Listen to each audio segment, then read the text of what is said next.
పాత్రుడి మీద కేసు పెట్టినా, రవీంద్ర మీద కేసు పెట్టినా, అచ్చెన్నాయుడు మీద కేసు పెట్టినా, చంద్రబాబు నాయుడు మీద కేసు పెట్టినా తప్పుడు కేసులు. అంబటి రాంబాబు మీద కేసు పెట్టినా, జోగి రమేష్ మీద కేసు పెట్టినా, చెవిరెడ్డి భాస్కర్ మీద కేసు పెట్టినా, జగన్మోహన్ రెడ్డి మీద కేసు పెట్టినా ఇవన్నీ నిజమైన కేసులు. వీళ్ళు దుర్మార్గులు. అదే సందర్భంలో తిరుమల లడ్డూలో ఆవు కొవ్వు, పంది కొవ్వు, చేప నూనె కలిసిందని చెప్పినా, అది కాదని చెప్పినా ఆ ఆరోపణని ఉపసంహరించుకోవడం కాకుండా ఎన్డీడీబీ రిపోర్ట్ చూసాము, అది చూసినే చెప్పాం, ఇప్పుడు అది రసాయనాలు, ఇప్పుడు అని కూడా కాదు అది రసాయనాలు కలిపింది అన్నటువంటి రూట్లో కల్తీ అయితే జరిగింది కదా అన్నటువంటి వాళ్ళు. ఇటు పక్కన అసలు ఇందాపూర్ డైరీ అనేటటువంటిదే వీళ్ళది. ఆ ఇందాపూర్ డైరీ, బోలేబాబా డైరీ అవన్నీ అసలు పర్మిషన్లు ఇచ్చుకున్నదే తెలుగుదేశం పార్టీ అని చెప్తున్నది వీళ్ళు.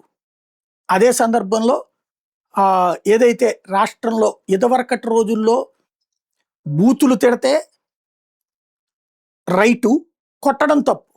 ఇప్పుడు బూతులు తిడితే తప్పు, కొట్టడం రైటు. అప్పటికి ఇప్పటికి ఇవి పరిస్థితులు. ఇదంతా ఎందుకు చెప్తున్నానంటే media, social media, print media అన్నీ ఉన్నప్పుడు 15 సంవత్సరాల పాటు జగన్ అధికారంలోకి రానియకుండా చూడడం కోసం 500 మీమ్ పేజీలు, 100 యూట్యూబ్ ఛానళ్ళు, 10 శాటిలైట్ న్యూస్ ఛానళ్ళు, 5 వార్తాపత్రికలు ఇన్ని పెట్టుకున్న తర్వాత వీటన్నిటిని తట్టుకుని రావడం సాధ్యమేనా జగన్కి? ఒకసారి వచ్చాడు తట్టుకుని, కానీ ఈ ఎకోసిస్టమ్ అంతా అటాక్ చేయబట్టి తట్టుకోలేకపోయాడు. ఎలాగుంటుంది? ఎన్టీ రామారావు ఒక అద్భుతమైన వ్యక్తి, ఎస్ వెంటనే అందరూ అవును అవును అనాలి. ఎన్టీ రామారావు మంచోడు కాదు అంటే అవును కాదు కాదు అనాలి. రాజశేఖర రెడ్డి చెడ్డోడు అంటే అవును అవును అనాలి.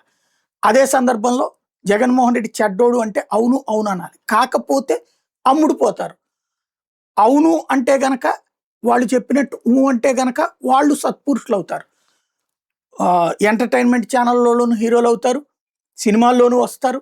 అసలు వీళ్ళని దూషించి, ద్వేషించి, దుర్మార్గులుగా ఒప్పించి సమాజంలో మాట్లాడే వాళ్ళకి మాత్రమే ఉద్యోగాలు ఉంటాయి, ఉపాధి ఉంటుంది, రాజకీయం ఉంటుంది, సినిమాలు ఉంటాయి. ఇలాంటప్పుడు జగన్ని నమ్మి ఎవడు బ్రతకాల? జగన్ ఏమి తట్టుకోగలుగుతాడు చూడాలి.